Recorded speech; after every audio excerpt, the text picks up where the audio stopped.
I'll tell you what, folks, I just sat down with my budget worksheet, pencil, paper, and a calculator. And you know what? I cut my expenditures by 15.1%. That's real savings, and I froze my salary, saving the taxpayers over $1,800. I'm doing this to try to save money for the residents of Fayette County because the commissioners have raised your taxes 78.2% in just 6 years. That's not right.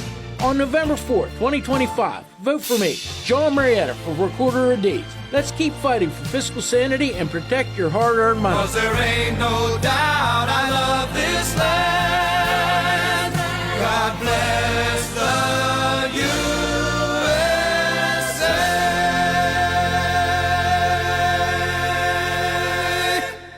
The views and opinions expressed on this program are those of Jon Marietta and do not necessarily reflect the views of the Fayette County Recorder of Deeds Office or Fayette County government. This program is privately produced and funded, and no county resources are used for its production or promotion. I pledge allegiance to the flag of the United States of America and to the republic for which it stands, one nation, under God, indivisible, with liberty and justice for all. I was trucking up the highway, minding my own lane, with some dude in a Prius went and flipped me off.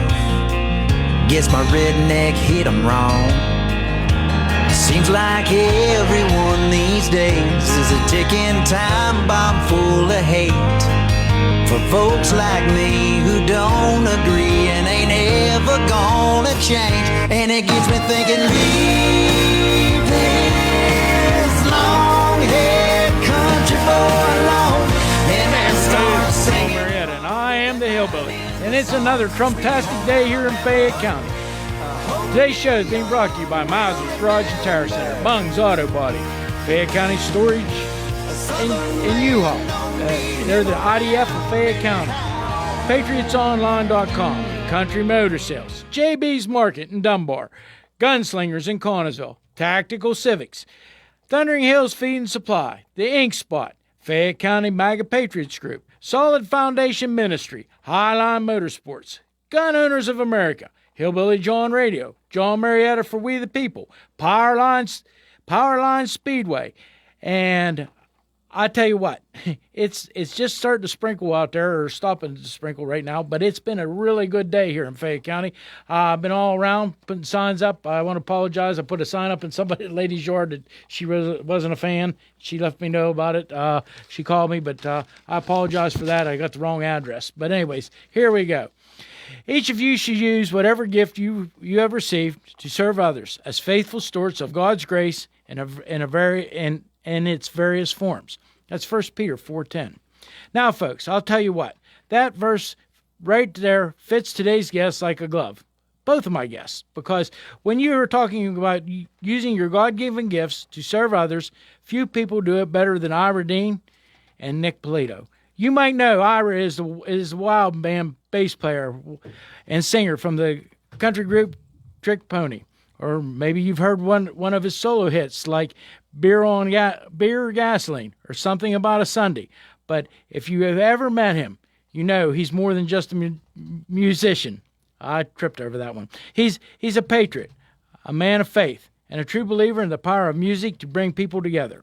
And that's exactly what we're doing here in Fayette County on Saturday, October the 25th, when he takes the stage at the State Theater in Uniontown with none other than Lee Greenwood, the legend himself, the voice of God Bless the USA. This isn't just another country concert, folks. It's a night of faith, freedom, and fellowship, because Ira Dean is coming here just to play songs. He's coming to stand for something, to honor the life and mission of hopefully Charlie Kirk, to celebrate the country Charlie lived, and to give back to the cause that matters. Here's the amazing part. 75% of all the profits from the show will go to Turning Point USA to fund scholarships that send young people to America Fest in 2024. Actually, it's 2025 in Phoenix, Arizona, and to help launch new Turning Point faith chapters right here in Fayette County. And the other 25%, that's going straight to the Pennsylvania Farmers Farming Network. helping our heroes rebuild their lives and continue serving their country.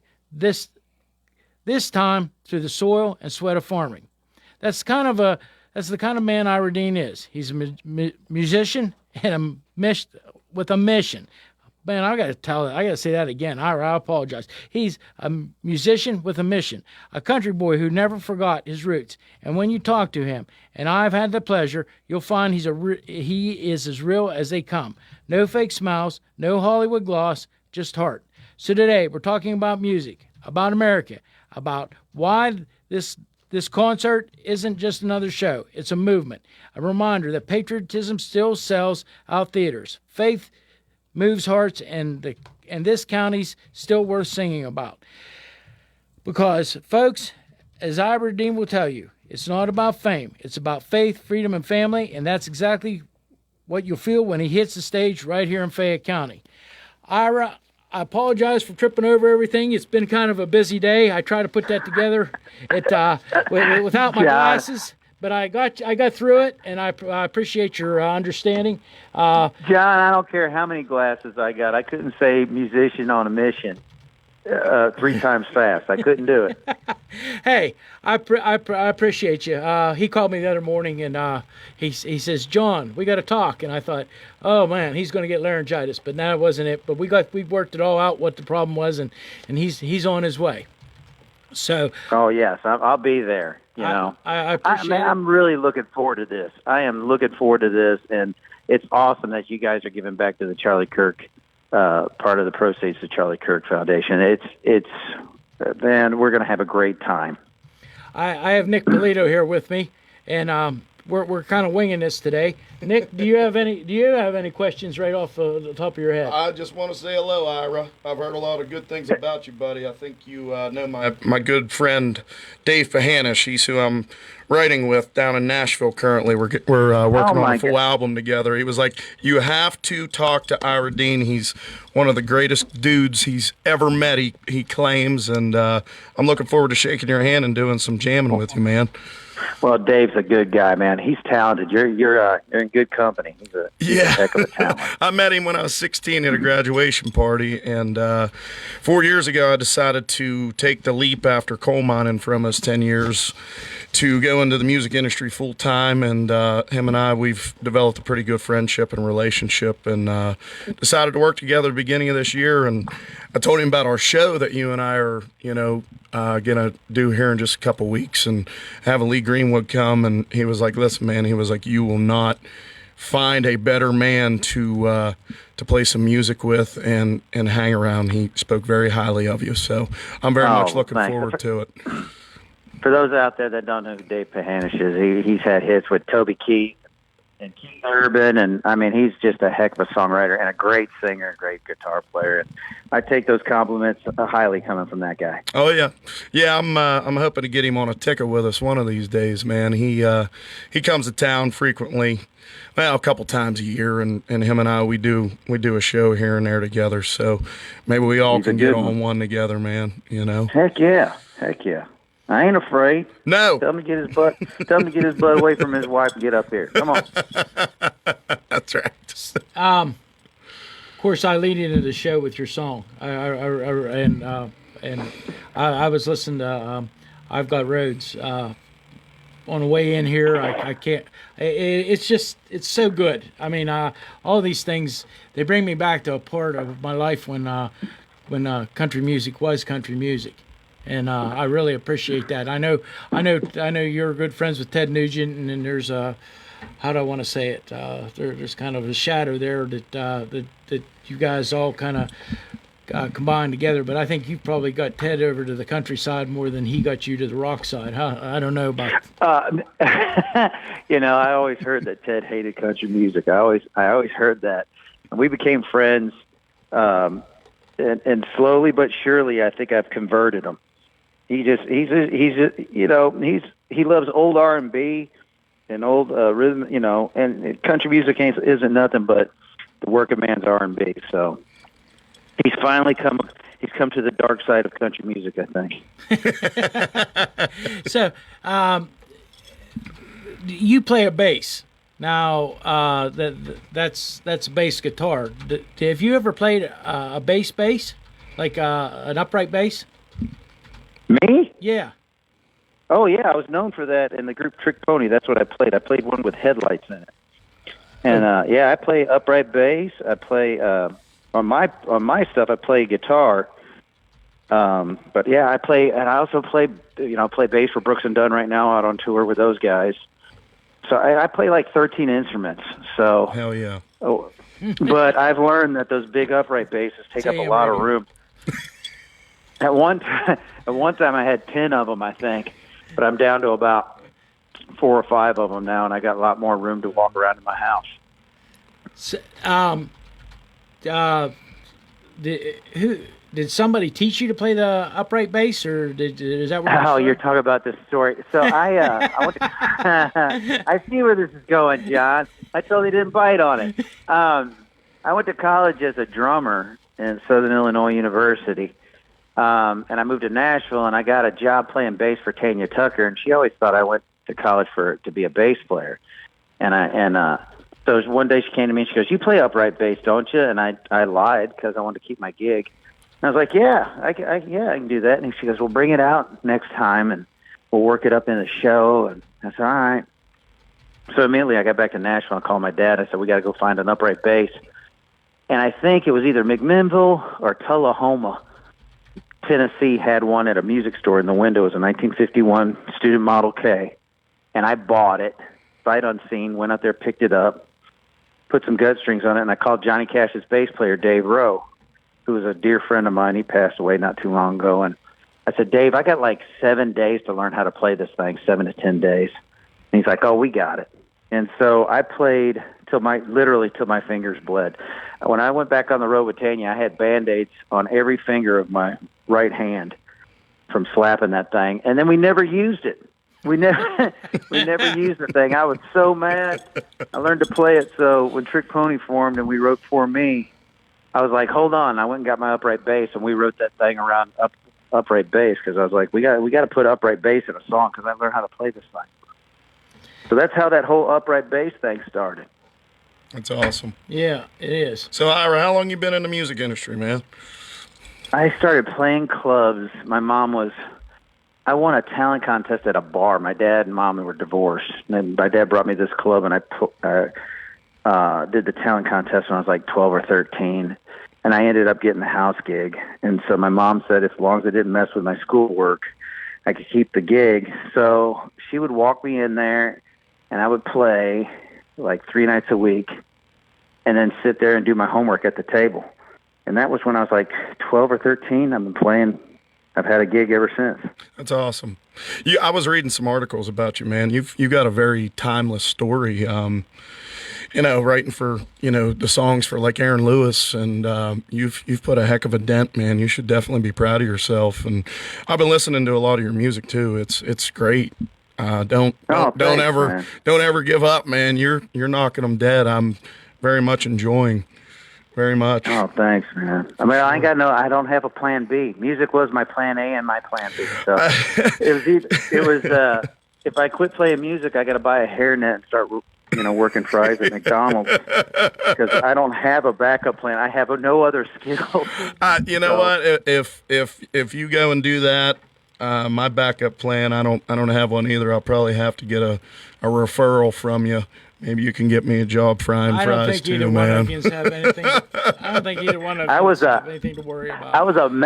Before I moved to Nashville, I was a maintenance man at the Elizabethan Hotel in Manteo, North Carolina, Nags Head area. Okay. And I got electrocuted. And when I came to, I realized I wasn't a good maintenance man, and I came, and within 7 days later, I was driving into Nashville going, okay, I'm never going to work on anything. Wrenches don't belong in my hands. That's where those electric vibes came from on that bass, man. Man, I was smoking when I came to. My boss was looking at me going, you okay? And I was like, I am done. I'm getting out of here. Right on. So, you play several different types of instruments. If you was to pick one out of the closet or go to the wall or wherever, however you have them stored, what would be the first thing you would pick up? What's your favorite instrument? Oh, probably just a regular old acoustic guitar. There's one in every room in my house, so I can't go too far without one. I wished I would have learned to play harmonica, because that way I wouldn't have to carry nothing to a gig. It'd just be in my front pocket. That would be the ultimate. I tell you who could teach us, Ira, is Matt Warren. You know him? Yes. He did my. We just released a single called "Cold Dust and Neon Lights." It's part of the collective album that Dave and I are working on, and he did the harmonica, man. Wow. Holy lungs. Really? I didn't know Matt Warren played. Yeah, well, I don't know much about him, but when I asked Dave, I said, who is on that? He said, that's Matt Warren. I said, man, he got to teach me some stuff. Well, I tell you, when I come out and do that gig on the 25th, I'm bringing Sweepy Walker is coming to play with me, and I don't know, as far as harmonica players, he is just an amazing harmonica player. He played on when Mickey Raphael couldn't do the records with Willie. That was Sweepy Walker. He's recorded with Gretchen Wilson. He's on the Gretchen Wilson records, and he's put Brandy Clark. He's played on my stuff. I mean, he's an incredible musician, and he happened to have that weekend off, and I was like, why don't you come with me? So he's coming out, and we're going to have a great time. He's a monster player. I'm wondering if Keo Stroud's coming. I go and see him down at the local on Mondays when I'm in town, and he said him and Lee were talking about some gigs together, so I'm curious to see if he's coming up. Man, that would be awesome. It might be just a family reunion out there. It might. You never know. I'm trying to get Dave up here, man. I'm not sure if he's going to make it this trip or not, but I'm hoping we'll all be backstage. We'll all just go on stage and have one big jam session for everybody. Heck yeah. I'm gonna call Dave up and just guilt him to death. Please, I can't get him. I'm going to.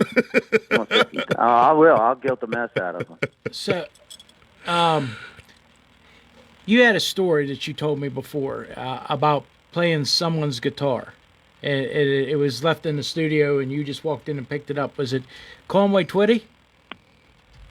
What now? Sorry, my phone. You picked up somebody, or was it Willie Nelson's guitar? I think you picked up. Oh yeah, Trigger. His guitar's name is Trigger. Yeah, I recorded with Willie back. This had to be in 03. That's awesome. Maybe 02. And we always talked about recording together. And then all of a sudden, the producer called me. He's like, "Hey man, are you supposed to be recording with Willie Nelson today?" And I was like, "No, we talked about it like 6 months ago." And he's like, his bus is in the parking lot, and he says they're supposed to be recording today. So I went to the studio, and there's Willie, and it was Grammy night because he was watching the Grammys on TV, and he was up for 3 of them. I remember that.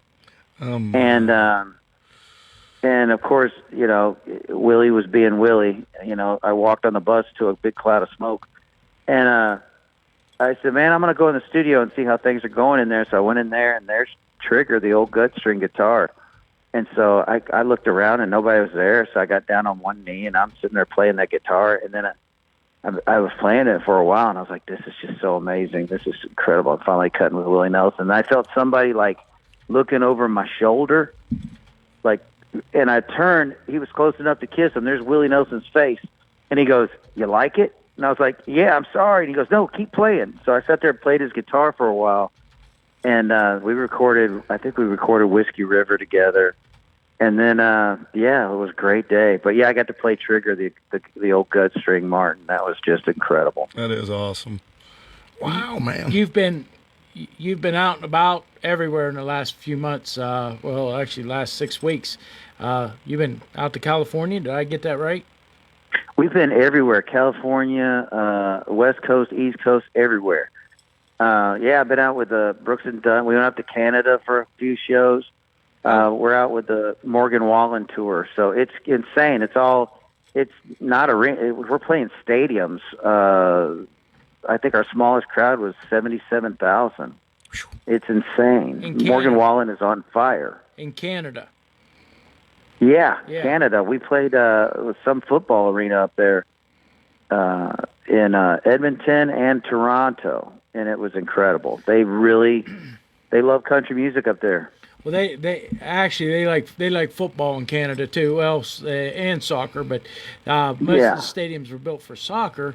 But they play football in them, and they look like they're They look like they're only half full or 3/4 full. But you got to realize they hold like you say 80,000 people, where like a stadium here only holds 55 or 60, and then that's the difference. Well, the field's way bigger, and the Canadians were playing football. The Canadian Football League's older than the NFL.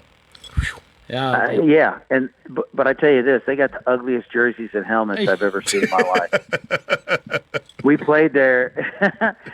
We saw the pictures like in the locker. Our dressing rooms were down in the locker rooms, and there's all these pictures, and I was like looking at these jerseys, and I was like, those are uglier than high school jerseys. There's some fluorescent, bright colors up there. Ugliest helmets and jerseys you've ever seen. It looks like Halloween and football mixed. We used to, when I was a kid, of course, the radio was a big thing in our house. We would actually listen to Canadian football on the radio. Of course, every Saturday night we listened to the Grand Ole Opry. That happened. Well, we listened to back then too.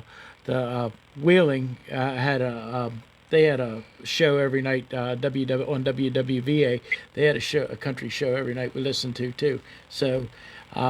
It was, you got to hear a lot of different, being raised the way I was, I got to hear a lot of different country acts and a lot of different people from all over the country. I remember when Morty Stewart was young. So, that's kind of neat. I mean, I remember when playing the mandolin at the Grand Ole Opry, but also I remember him playing on WWVA at I forget the name of the show. It was on every Saturday night, but it was on before the Grand Ole Opry. And you think about all these people that you listen to, and now I get to actually meet somebody that's famous. Yeah. Nick Polito. No, Fayette County famous. I pop in and out of Nashville, but they don't know me too well there. I tell everybody, I'm famous in my hometown. I'm like Elvis in my hometown. That's about it. Me too, man. I was talking to our mutual friend this morning. He was I guess he was playing golf. Brett was playing golf. I don't know.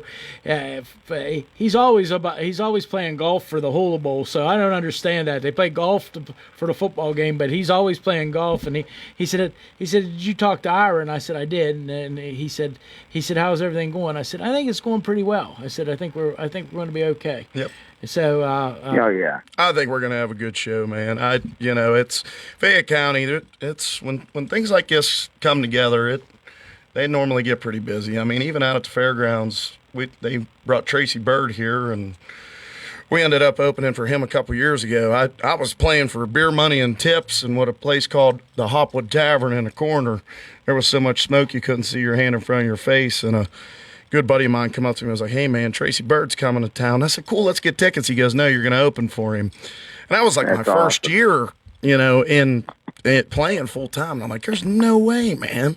But Bird's a good one, man. He's a good dude. He was a great guy to work with. We showed up, of course. I gave up drinking about a year and a half or so ago, but I said, Mr. Bird, with all due respect, what do you think about an aspiring musician? What should he do? And he said, find sobriety. As our band buddies were drinking beer and shooting shots of Fireball, but we had a good time with him, man. But I look for this to be very busy, and it's an honor to open up for Lee Greenwood too. A little bit of my story. I have a brother that was a 2-tour Marine veteran. Unfortunately, he passed away this is 20 years ago this year.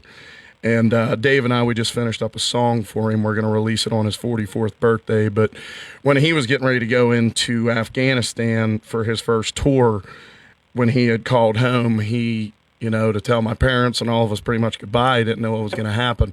We all went around the flagpole and we listened to Lee Greenwood. And wow. I never thought full circle 20 years later or 25 years later that, I'd be working with you guys, and I'm just tickled to death for Jon to give me the opportunity and yourself to give me the opportunity, and I look forward to hanging out with you guys. Who was well? Go ahead, Ira. Go ahead. No, I just know it's going to be a great night. Just a great night of fellowship and great music. And I can't wait, man. I'm really looking forward to it. I've been telling everybody about it. Your plane ride, Nick was telling me that because of some things that's going on at Washington, D.C., we're going to have to make sure we get you here on time because it seems like planes are being rerouted. There some things going on. But of course, you deal with that on a daily basis. I have to ask you this: do you have a favorite traveling story that you'd like to tell us about? Like something that back in the old days, like I've been sober over 10 years now. Good for you. But I used to be out of control. And relatable.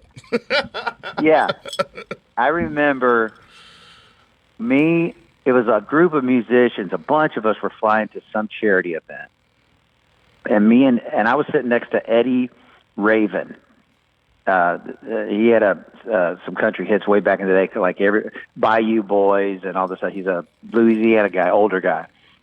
And we got stuck on the tarmac for 3 hours, and they would not take off. And meanwhile, the liquor cart kind of just parked by us, and me and him were going crazy on it. And finally, the flight attendant came up to us and cut us off. Yeah. And she says, "You guys can't drink no more. You about to drink this cart dry." And we said, We're not even. I haven't even got a buzz yet. And she's like, "There's no way. There's no way." And Eddie Raven goes, "Listen, we're trained professionals. We do this all the time." And she said, "There's no way you have drank that much, and you probably can't even walk." And Eddie said, "If me and Ira will get up and play a few songs and show you we're sober, will you just open that liquor cart back up?" She goes, "Yeah, sure." So me and Eddie took out guitars out of the overheads and played through the little speakers to everybody on the tarmac. And we played like 2 or 3 songs. We sat back down, and she just parked the liquor cart next to us. And she said, I'll be darned. I never seen anything like that. And I was like, well, we have huge livers. We've been doing this a long time. And we sat on the tarmac. And, yeah, we had a little party out there for 3.5 hours. That's awesome. Yeah. That was... I don't miss feeling like that the next day, man. I think that's been the greatest part of the whole... You know, I mean, going into this first couple of years, I'm like, yeah, sure, I'll hang out down at the bar in my career. I'll walk through the door and say, "Hey, Nick Polito, you're everything we wanted, man. Take the beer with you. Bring the beer with you." And it was just time to just get rid of it, man. I guess it was fun while it lasted, but I don't know. Yeah, I miss the hangovers. It started out fun. I had a great time doing it. Yeah. But, I started out drinking the whiskey, and then pretty soon the whiskey started drinking me. And the best decision I ever made was getting away from that stuff. Yep. I wouldn't have met my wife. I wouldn't have the career I had. I wouldn't have the relationship with God that I have. Right.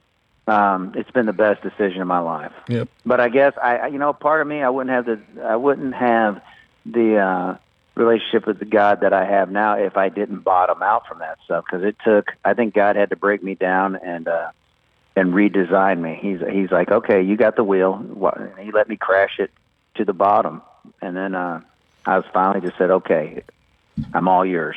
Let's restart this. That's where I landed. I've been sober ever since. That's where I landed. Sometimes it takes that when you're bullheaded like us. It takes that to get back to normal. So yep, just in a year and a half. Well, about a year and a half that I've walked away. It just, I mean, my career.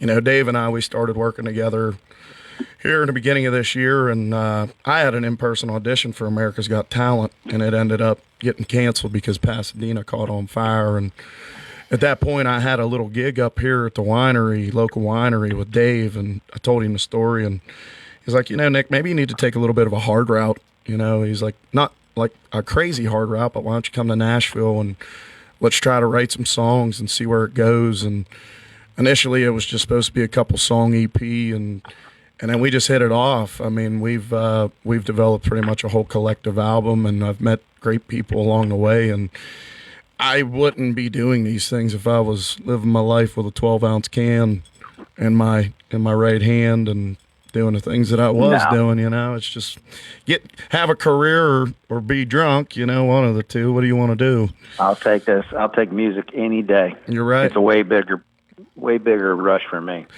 It's a good release. It's like going to the gym, you know. It beats paying a shrink. That's what I say. That's what. When I need one of those, I just call my buddy Jon Marietta, and he becomes a good shrink. He plays a banjo.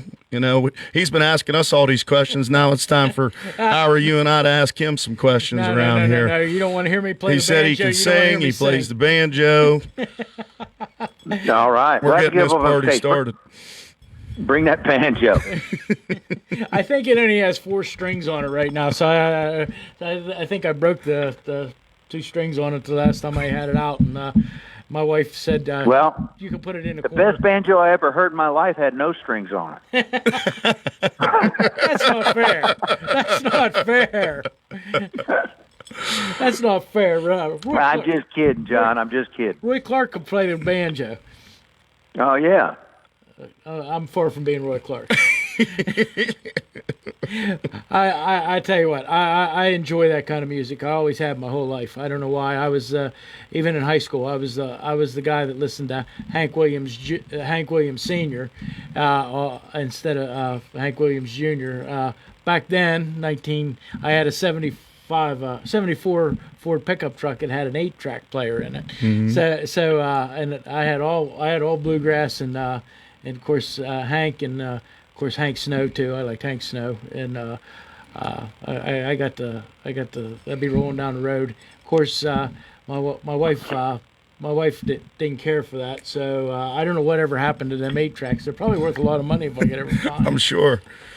I got hit over the head because of an 8-track when I was a kid, man. Is that right? My dad had a 73 Buick in the garage, so as an 8-year-old kid, I'd go down and pretend I'd be driving, you know. And I looked down, there was this big pink tape said Bad Co on it. So I did what any 8-year-old would do, and I took it upstairs and tried to jam it in my Nintendo 64. My dad come around. So what are you doing with my 8-track? I got cracked for that one. That's why I started covering some Bad Company when I go out and play, because of my dad. That was one whooping I never forgot. Not many people are old enough to remember 8-tracks, but that's the only time. Sometimes you get an 8-track, and right in the middle of the song, it'd run out of tape and go to the other side. And so right in the middle of the song, it didn't even finish the song. All of a sudden, it would click to the other side, and the other half of the song would be on the other side. And that'd be the ones you bought. Yep. I mean, that wouldn't be one that somebody made. That'd be the ones you bought. You're right about that. Yep. You'd be listening to Jerry Lee Lewis or something, and it right in the middle of something, it'd stop, and you go. Yeah, I never forget. Yeah, and then go to the other side and start back up. It's like, dang it. I don't know how we ever made it back in them days. How we got along so well. I think life was probably a lot more simpler back then. Amen to that. I'm going to be honest, man. Social media, I just don't agree with it. I had a woman here just a couple weeks ago. I played out at this Raskovic farm right here in Uniontown. Okay. I had about 6 kids get up and play my tambourine. And this woman come up and she was like, "Why are you letting all these kids up to play your tambourine?" I said, "Ma'am, with all due respect, I'd rather them play the tambourine and sit on their cell phone and learn about stuff they don't need to learn. Let them be kids." Yeah. Because I was a kid, and we walked, and we were in the woods, and we had BB guns, and we did the stuff that we did, man, and we lived. And I'm a early 90s kid, for God's sake. Since you brought that up, Nick, that was one of the questions I was gonna ask Ira. Have you got out hunting yet this year? I seriously just got out of the woods. Okay. He's having a good day. I didn't hunt because it's been hot. Yeah. But both of my cameras went down, and so I bought new cameras, and I had to buy a new battery for my 4-wheeler. And so my farm is about 45 minutes from my house, so I went down there, and then I got the call reminding me to be on the air, and I was like, oh, I gotta speed up a little bit. So I went out there and changed my battery, went out and changed my cameras, made sure my stands were good for in the morning. And I'll be slinging arrows in the morning. That's right. So, Ira, I got to ask you, did you ever play, not to completely change the subject, but did you ever play the Opry? Oh, yes, many times. That's awesome. Probably more than 50. I would go there. That is an absolute, a goal of mine for throughout the rest of my career, is to try to land that someday. Man, the first time I played the Opry, Me and my father were tight. My dad was a great guitar player. He died in '07, but he never got to play the Opry. And sorry, I just took a bite of cereal. The first time I played the Opry, I invited my father, and I remember being on that stage, and I was nervous as can be to get, in the beginning, from the get-go. And little Jimmy Dickens announced us, and we started playing. I looked over at my father, and my father was in tears on the wings watching. Oh, yeah. And then I started crying. Yep. And there I am playing the Opry with tears in my eyes, like telling myself, stop it, focus. That's right. The whole time. That was your dad and your connection, though, man. My dad gave me a big bear hug. I'll never forget. I still got a picture of my first Opry appearance, and my dad was there. It's me and my dad and little Jimmy Dickens. Boy, that's a memory there. Man, music has given me, if I look back at every great thing in my life, music is somehow attached to it. Yep. It's crazy. It's a God-given gift. My belief. We were all 100%. put here for a reason, and a lot of my great memories have come from it. And I kind of feel like it brings a lot of family together too. And my grandmother Polito was my musical influence. She had me singing at the age of 8. She played the piano, and I lost her in 2014. But she always just kind of preached it to me, like, no matter what, when, or where, if you're having a good day, a bad day, just still play your music because it'll just make your day that much better. And I lived my life, like pretty much that whole way, up until I decided to step into music full time. But even when I worked in the coal mine, I still would come home and grab my guitar and a beer or whatever at the time and play. And, it always did help. It's just it's so amazing to have it in our lives. Yeah. I don't know what I'd do without it. I don't either. Seriously. I would probably still be getting electrocuted at the Elizabethan Inn Hotel. Sounds like a song. You know what? I'd still be there. I might have stayed there one night when I was trucking at the Elizabethan Hotel. Mm-hmm. Yeah. Yeah, that's... Andy Griffith lived right down the road. I'm not joking. He really did. Did you get to... actually, Andy Griffith could play the guitar very well. Yeah, he could. Yeah. And so, yeah, he could. And the Dillards, that was the group. They called them the Darlings on Mayberry. Okay. But they actually, that was actual group, and that's another one of my favorite songs is when the song that she sang, "There's a Time for Everything," and I don't know if that's quite the right. But that was always one of my favorite songs, and they actually played. There was a group, and they were called the Dillards. And they played all on the Andy Griffith show. They always got busted for being in the hotel. Yeah, remember that, playing in a hotel, and then then it just get down to the jug. He's like, the dude's in there with just a jug blowing on it. He's like, I swear I heard a full band in here. And that guy goes, oh, I get banjo sounds. I get mandolin sounds. Doom, doom, doom. That's one of my favorite episodes. Yeah, they'd rent a room with one bed, and they'd all stay in the same room. They'd climb up and down and out of the window. We're telling our age right now. We are. I remember watching Andy Griffith. Of course. I remember watching a lot of them black and white shows. I never forget. We got color TV, and my uncle says all the shows you can watch on this TV are still black and white. And then, of course, when they changed, they did change them over to color. And he said, "Why don't you just watch color TV?" And I said, "Well, these are the ones we watch all the time." But anyways, crazy. I know that the album is I Got Roads. Did I have that correct? Yes. Yeah. Okay. So, and the song is there's a song on there. I Have Roads. When's I Got Roads, the title track. Yeah. Me and Gary Allen. What kind of inspired you to do that? Was it just your life or what you were going through? That's my whole life. My whole life has been U-turns and bumpy roads and wrong turns, and it's just symbolism of, if you could just if I could have drawn a straight line from like my 20s to now, you know, but it wasn't that way. I just I made some bad choices in life.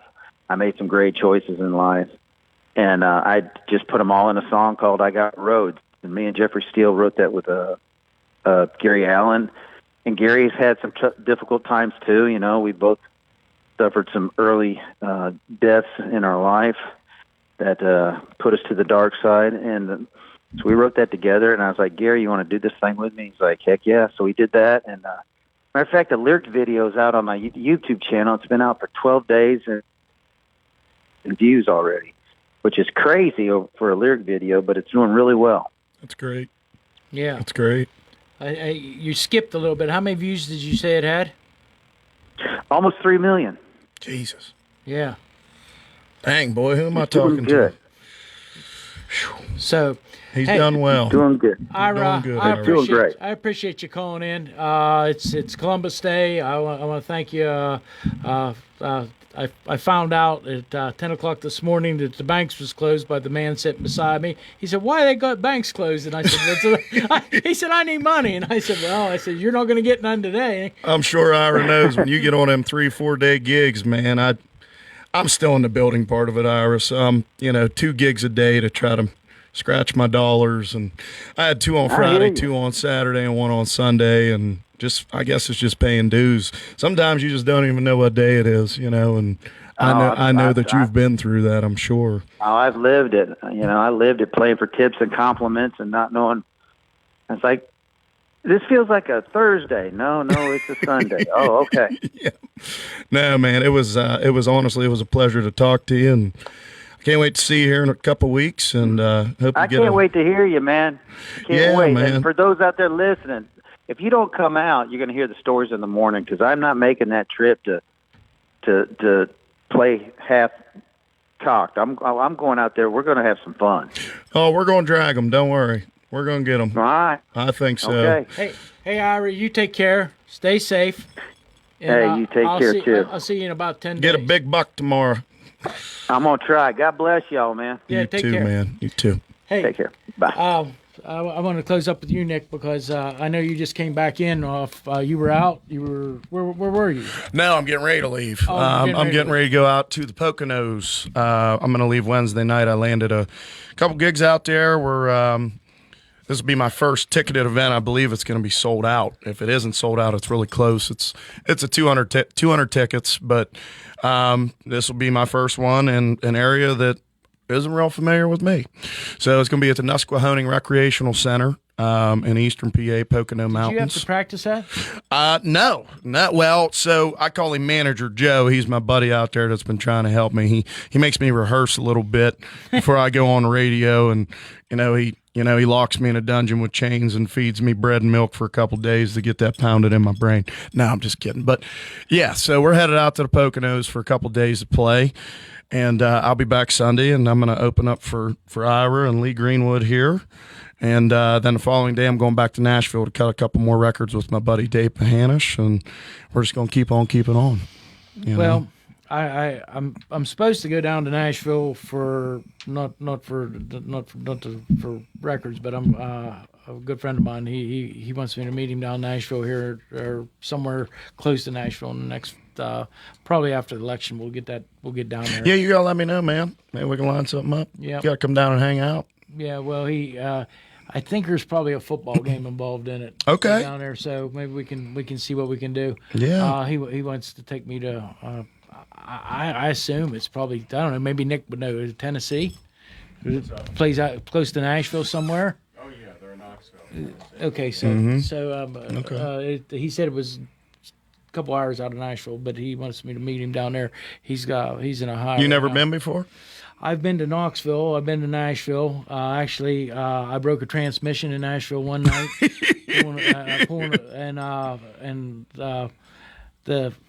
they pulled me into a garage, and but they pulled me into the garage, and the guy said, "I'll be back in the morning." Well, by the time he got back in the morning, I had the transmission sitting on the ground, and I said, "Let's put her together." And we tore it apart, and he helped me put it. So I did. He said, "Where'd you get all the tools?" I said, "Well, when you're a hillbilly, you got to take what you always ride with what you need." That's right. So That's right. I mean that's just the way it is. I mean, That's right. Nobody's more demand when somebody broke along the road, the hillbilly with a roll of duct tape and a coat hanger. So, anyways, hey, I want to thank everybody. We got to close up. So, on this road called life, you have to take the good with the bad. Smile when you're sad. Love what you got. Remember what you had. Always forgive and never forget. People change. Things go wrong. Just remember, the ride goes on. God bless each and every one of you, and God bless America. I am Jon Marietta, and I am the Hillbilly.